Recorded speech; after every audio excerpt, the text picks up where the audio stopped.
आप देखेंगे list of documents, रेक्वायर्ड documents, जिसमें से एक परमानेंट रेजिडेंस सर्टिफिकेट जो स्टेट गवर्नमेंट ने दिया हुआ वो तो तेलंगाना में नहीं, परमानेंट रेजिडेंस सर्टिफिकेट नहीं है हमारे पास, इसलिए कि हम नहीं चाहते कि दूसरा स्टेट से आकर हमारे नीट और इंजीनियरिंग के सीटों में सारे सके, तो एक वो चला गया। दूसरा है एनआरसी, नेशनल रजिस्टर सर्टिफिकेट, जो नहीं हुआ यहाँ पर, वो भी एक उससे वो भी चला गया। तीसरा है फैमिली रजिस्टर जो स्टेट गवर्नमेंट का हो, वो भी नहीं है। तो कैटेगरी नंबर 6, कैटेगरी नंबर 9 और 10 माने 12 में से 3 तो तेलंगाना में है, 12 में से तो 3 तो तेलंगाना में नहीं है। क्या करेंगे? फिर से बोल रहा हूँ मैं, गवर्नमेंट रेजिडेंस सर्टिफिकेट तेलंगाना में नहीं दिया जाता, किसी को नहीं दिया जाता। फिर NRC, national register of citizen, Telangana में नहीं हुआ, और फैमिली रजिस्टर जो स्टेट गवर्नमेंट का दिया हुआ वो भी नहीं दिया जाता। तो 12 डॉक्यूमेंट्स में से तो तेलंगाना में तो ठीक है ही नहीं। तो इससे एक वोटर के लिए बहुत बड़ी परेशानी का बात बनने वाला। हम इलेक्शन कमीशन ऑफ इंडिया से ये रिक्वेस्ट कर रहे हैं कि आप सेंट्रल गवर्नमेंट का पैन कार्ड है, सेंट्रल गवर्नमेंट इशू करती पैन कार्ड, तो आप वो पैन कार्ड को एक्सेप्ट करिए। State government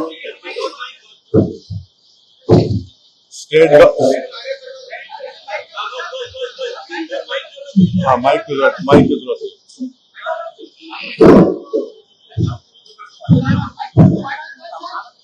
Hatia pan card central government issue करती है, उसको एक्सेप्ट करिए। State government white ration card देती है, सिक्योरिटी कार्ड, माइक दे दो।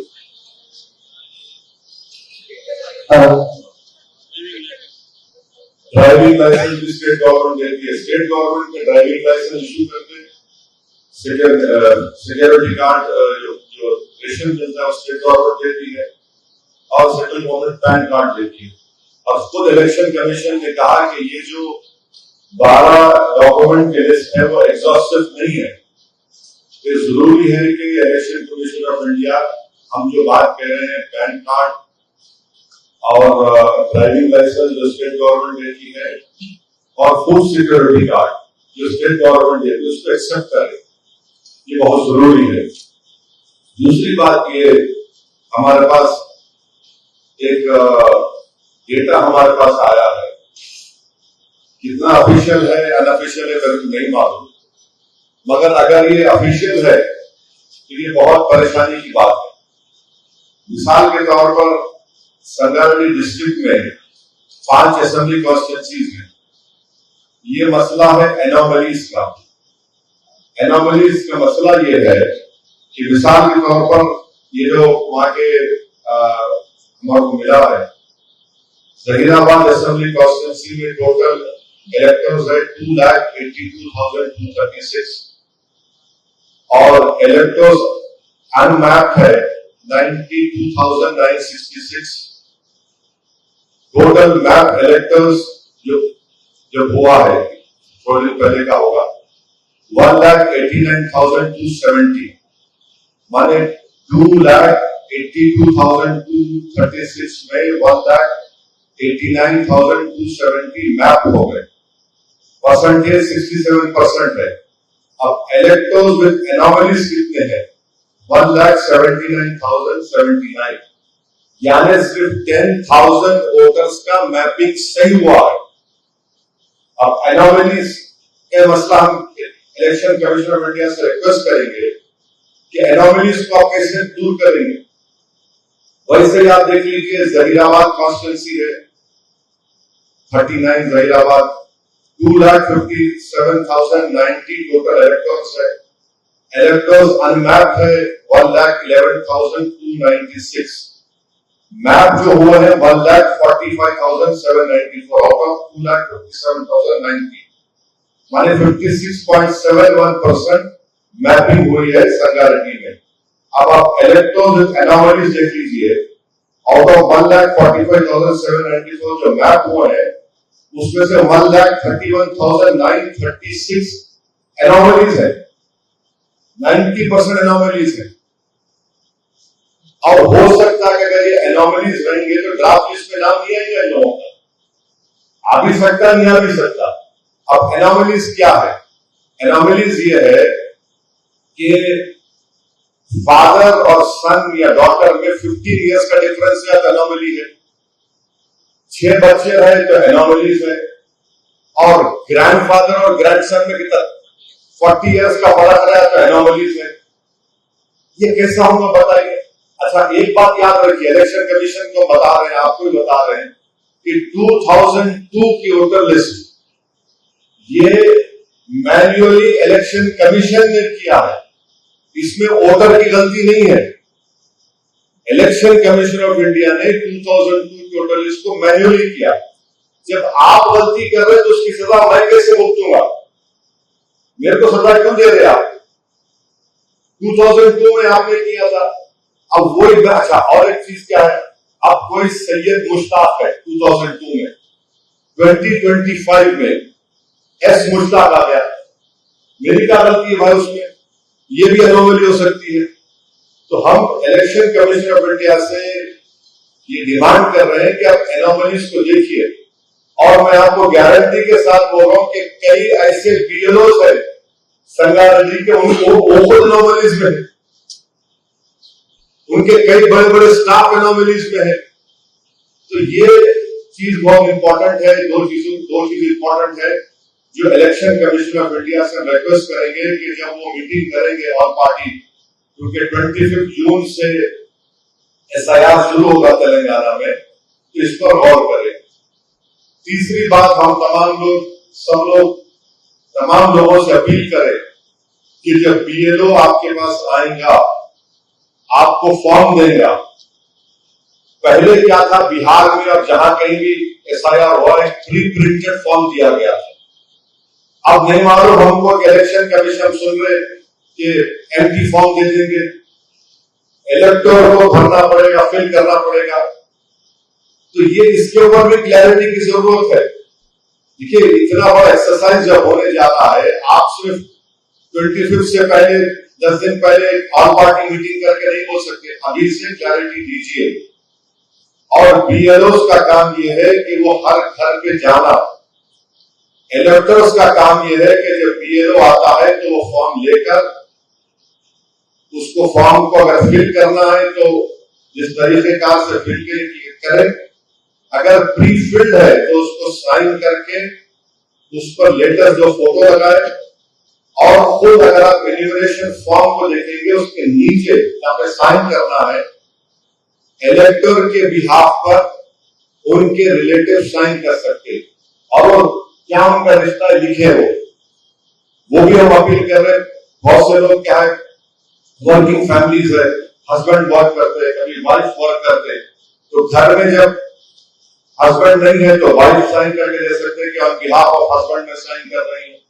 हस्बैंड है, वाइफ नहीं है, तो वो साइन करके अपना रिश्ता लिख सकते हैं। ये बहुत जरूरी है। और हम तेलंगाना के चीफ मिनिस्टर से भी रिक्वेस्ट कर रहे हैं कि as a chief minister of election commission of India को आप बोलो, भाई देखिए कई स्टेट गवर्नमेंट के डॉक्यूमेंट्स है जो स्टेट गवर्नमेंट इशू करती है, उसमें और आप इंक्लूड कराइए, चाहे वो ड्राइविंग लाइसेंस हो, फूड सिक्योरिटी कार्ड, ऐसे कई चीजें हैं जो उस लिस्ट ऑफ डॉक्यूमेंट्स में नहीं है। तो मैं उम्मीद करता हूं कि चीफ मिनिस्टर ऑफ तेलंगाना में इलेक्शन कमीशन को बताएंगे कि स्टेट गवर्नमेंट कितने डॉक्यूमेंट्स यहाँ के इलेक्टर्स को या के रहने वालों को देती है, क्योंकि इलेक्शन कमीशन ऑफ इंडिया को नहीं मालूम कि तेलंगाना में परमानेंट जो आप लिस्ट ऑफ डॉक्यूमेंट्स देखेंगे 6 नंबर पर है, permanent residence certificate Telangana government नहीं देती।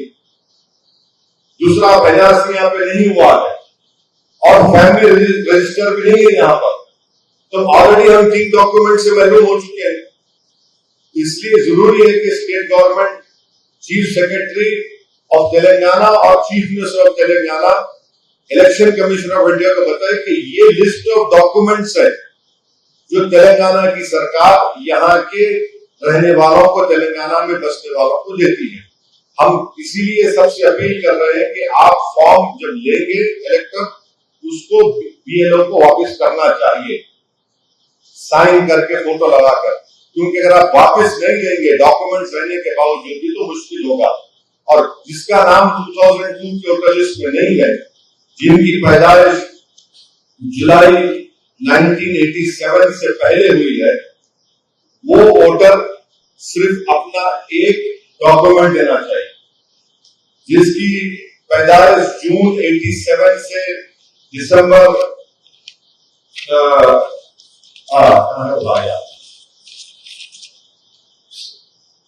30 जून 87 से लेकर 2 दिसंबर 2004 के दरमियान में जिसकी पैदाइश हुई है, वो वोटर अपना एक डॉक्यूमेंट और अपने अपने पेरेंट्स के किसी टाइप का डॉक्यूमेंट दे। और कैटेगरी सी की हो जो 2 दिसंबर 2004 है उसके बाद पैदा हुए, वो वोटर अपना डॉक्यूमेंट, एक मदर का, एक फादर का डॉक्यूमेंट उनको देना पड़ेगा। और जिसका शिफ्टिंग हुआ है वो फॉर्म 8 उनको देना पड़ेगा। जिसका नाम इंक्लूड करना है वो फॉर्म 6 है। तो ये पूरी बातें हमने डिस्कस की और कम्युनिटी के तमाम जिम्मेदार यहाँ पर थे और पूरी हमारी कोशिश होगी कि जेन्युइन वोटर्स का नाम एसआईआर में आए।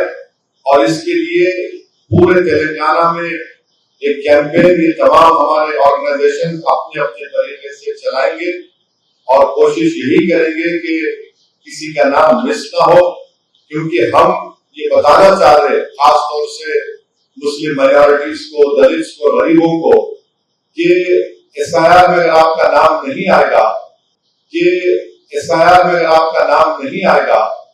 तो बंगाल की बीजेपी की सरकार ने, कुछ चीफ मिनिस्टर ने ऐलान कर दिया कि उनको रेशन नहीं मिलेगा, उनको पेंशन नहीं मिलेगा। तो ये इस तरह का काम वहां पर हो रहा है। तो ये हमारा सिर्फ काम तेलंगाना के हद तक नहीं है, बल्कि फ्यूचर में आप देखेंगे कि नेक्स्ट मंथ से महाराष्ट्र और दिल्ली, उत्तराखंड में भी होने जा रहा है।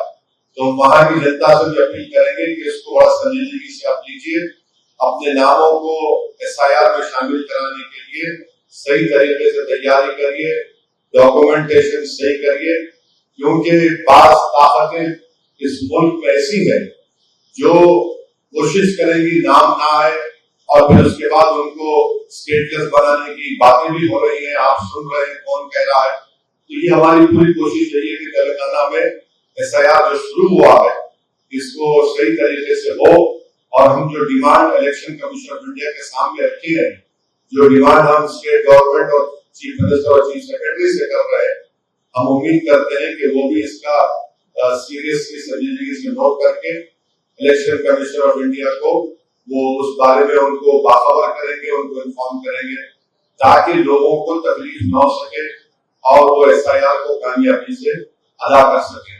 मुझे और आप जानते हैं कि एमआईएम पार्टी ने पूरे इंडिया में कोई पॉलिटिकल पार्टी इस तरह का ऐप क्रिएट नहीं किया। एमआईएम पार्टी ने एक ऐप बनाया है जिसमें 2002 की वोटर लिस्ट और 2025 की वोटर लिस्ट है, जिसके जरिए से हम लोग पिछले 45 डेज से मुख्तलिफ तेलंगाना के असेंबली हल्केजात में मुकामात पर हम इलेक्टर्स की मदद कर रहे हैं। हजारों की तादाद में लोगों को उससे फायदा हुआ है। उसमें कोई हिंदू, मुस्लिम, दलित नहीं है, सब लोग आ रहे हमारे पार्टी हेड ऑफिस को और हम उस ऐप के जरिए से उनकी मदद भी कर रहे हैं। बहुत से लोगों को हम अपना ऐप भी दिए हैं, ट्रेन करके दिए हैं। उसी तरह का ऐप हम महाराष्ट्र में बनाए हैं, महाराष्ट्र में भी काम चल रहा है। दिल्ली में भी हम बनाए हैं, वहां पे दिल्ली के जिम्मेदारों को बुलाकर उनको ट्रेनिंग दे रहे हैं। बाद ऑर्गेनाइजेशन से हमसे अपील की उत्तराखंड का भी बनाइए, तो इंशाल्लाह उत्तराखंड का भी हम ऐप बनाकर उनको ट्रेनिंग देंगे ताकि मैपिंग आसानी से हो सके और डॉक्यूमेंट्स लोग जल्द से जल्द बनाकर अपने नामों को सही तरीके से इंक्लूड कराए। ड्राफ्ट लिस्ट आने के बाद भी खुदा खासा किसी के नाम अगर मिस हुए हैं तो हम लोग ये तय करें कि हम लोग अपनी लीगल टीम को भी तैयार रखेंगे ताकि जो जेन्युइन वोटर्स के नाम खुदा खासा मिस हुए उनको कैसा हम लीगली उनकी मदद कर सकते, वो भी आज की इस मीटिंग में तय पाया है। मेरी आप तमाम से गुजारिश है कि इस पर्टिकुलर सब्जेक्ट पर अगर आपको पूछना है तो प्लीज जरूर पूछिए। दूसरा सब्जेक्ट भी आप पूछ सकते हैं, आपका इख्तियार है, मगर दूसरा सब्जेक्ट पूछने से क्या हो जाएगा, वो ये मेन सब्जेक्ट डाइल्यूट हो जाएगा। तो आप लोगों को जहमत इसलिए दी गई थी, यही हमको कहना है।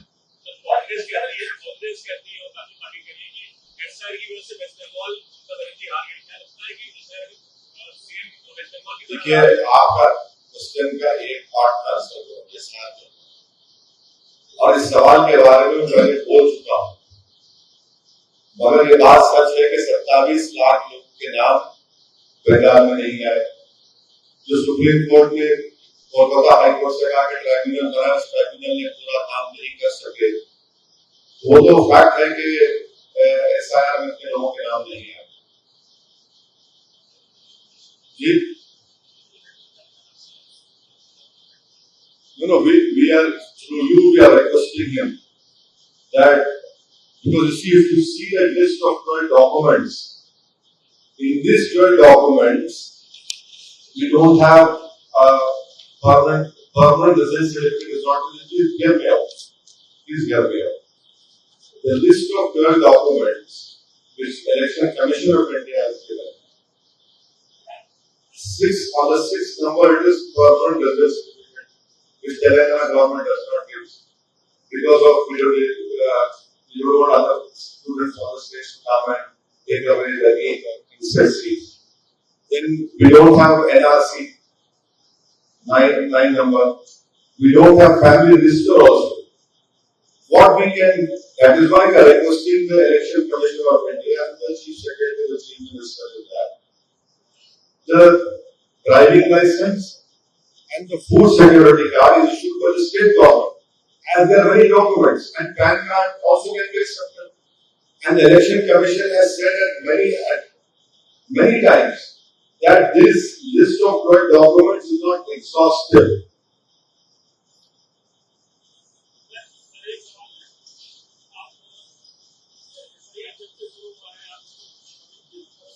Kabir? हाँ,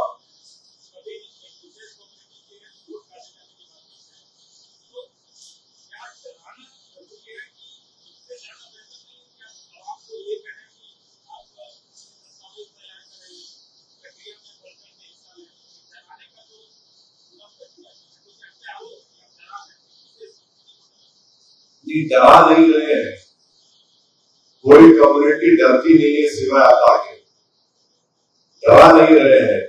हमारी इखलाकी जिम्मेदारी है कि हम उनको बाखबर करें ताकि वो इसकी अच्छी तैयारी कर सके। अब आप मेरे को बताइए, आसाम में सुप्रीम कोर्ट मॉनिटर्ड एनआरसी हुआ, 18-19 लाख लोगों के नाम नहीं आए, उसमें से सिर्फ 2 लाख मुसलमान के नाम नहीं आए। माँ बाप की सबको हेमंत बिस्व शर्मा ने एक मरतबा ने आपके चैनल में खुद कैरी किया कि उन लोगों को जो नॉन मुस्लिम उनको सिटीजनशिप दे देंगे, जो मुसलमान है उनको फॉरेन ट्राइब्यूनल जाना पड़ेगा। अब बताइए, ये डिस्क्रिमिनेशन नहीं है तो क्या है? सिर्फ वोट डालने के हक से महरूम नहीं हो रहे आप, आपकी शहरियत, आपकी सिटीजनशिप को क्वेश्चन किया जाएगा।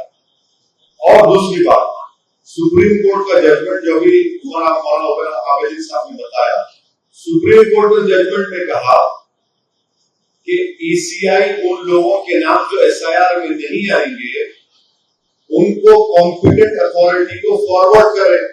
कॉम्पिटेंट अथॉरिटी कौन है? Ministry of home affairs. अब मिनिस्ट्री ऑफ होम अफेयर्स तो मिनिस्ट्री ऑफ होम अफेयर्स क्या करेगी? मेरी सिटीजनशिप की क्वेश्चन करेगी ना, जिसका नाम नहीं आया।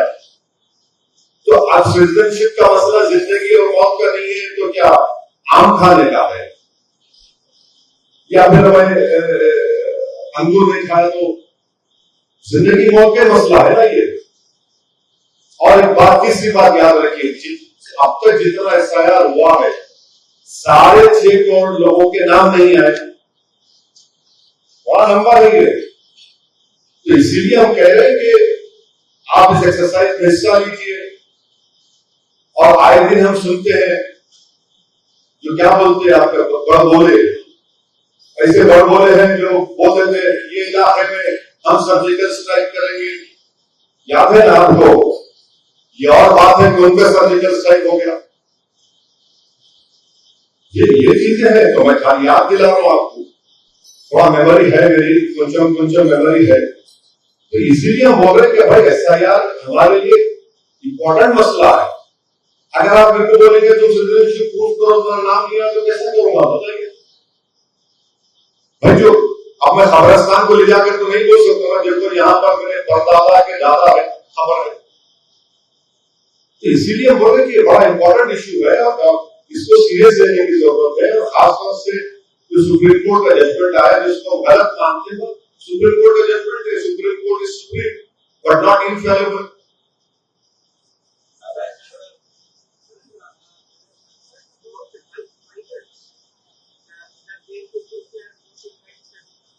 No.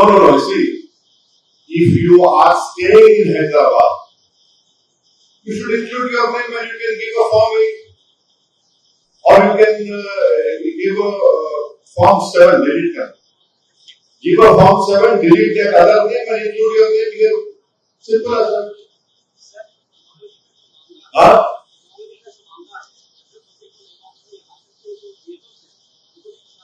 मैं तो बता दिया ना आपको।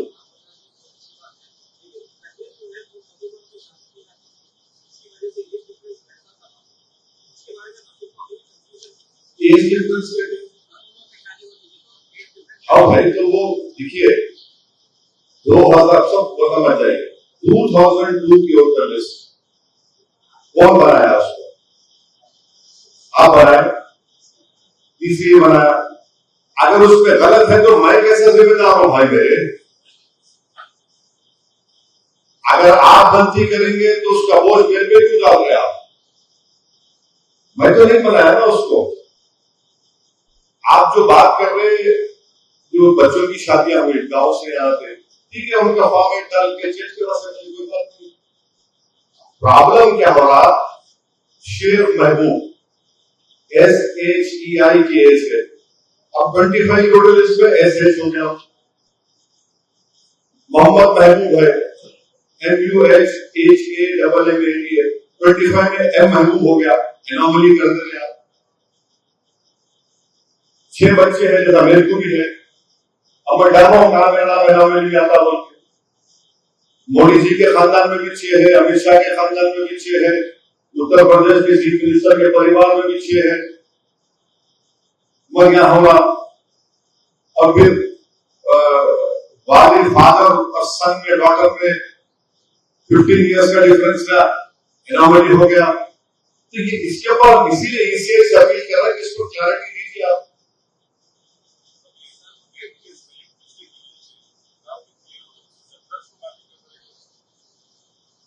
देखिए जो 2002 की वोटर लिस्ट में है उसी को लिखिए आप, और अगर वीरो से गलती कर रहे तो हमको उनको चेक करना पड़ेगा।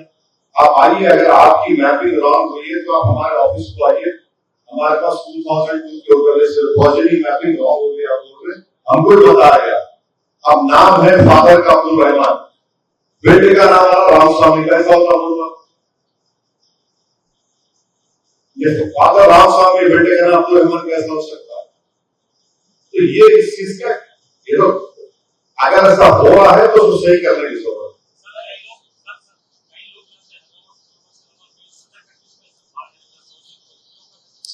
अब वो इसलिए देखिए, आप एलिमिनेशन फॉर्म आप पढ़िए, उसके लास्ट में लिखा हुआ है हस्बैंड नहीं है तो वाइफ साइन कर सकती है हस्बैंड के नाम पे, वाइफ नहीं है हस्बैंड साइन कर सकते हैं।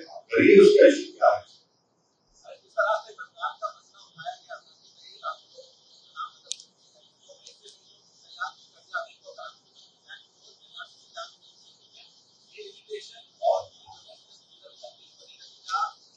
एक मिनट, आप बात को बहुत खींच दे, लंबा खींच दे। सुनिए समझ गया आपको NRC जो काम NPR NRC से होना था वो काम सुख PCI कर रहा है। NPR NRC जो है कानून है जो मिनिस्ट्री होम अफेयर्स करता है, यही बात हम पार्लियामेंट में मैं खड़े होकर मेरे कई स्पीचेस में कहा कि NPR NRC ministry home affairs कर रहा, मतलब इलेक्शन कमीशन ऑफ इंडिया कर रहा है, और फिर सुप्रीम कोर्ट ने उसको ऑफेंड कर दिया है। तब तो एनपीआर एनआरसी की जरूरत ही नहीं है, यही आपका एनपीआर एनआरसी है। देखिए एनपीआर एनआरसी तो यही होने वाला है। आप जो बात कर रहे हैं वो सेंसस के थ्रू होगा, डिलिमिटेशन सेंसस के मुताबिक होगा, वोटर लिस्ट के मुताबिक नहीं होगा।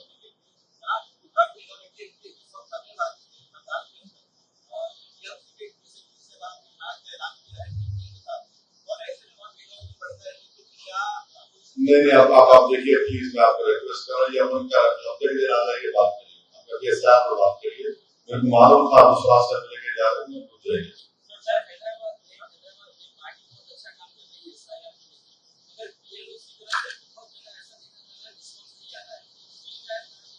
नहीं कर रहे काम तो आप जाकर ईआरओ को बोलिए, ईआरओ समझ में नहीं आया तो डिस्ट्रिक्ट कलेक्टर ऑफिसर को बोलिए, सीओ को बोलिए, ईसीआई को बोल सकते हैं आप, और आप ईमेल करिए कि आपका बीएलओ नहीं आया, या हमको इन्फॉर्म करिए।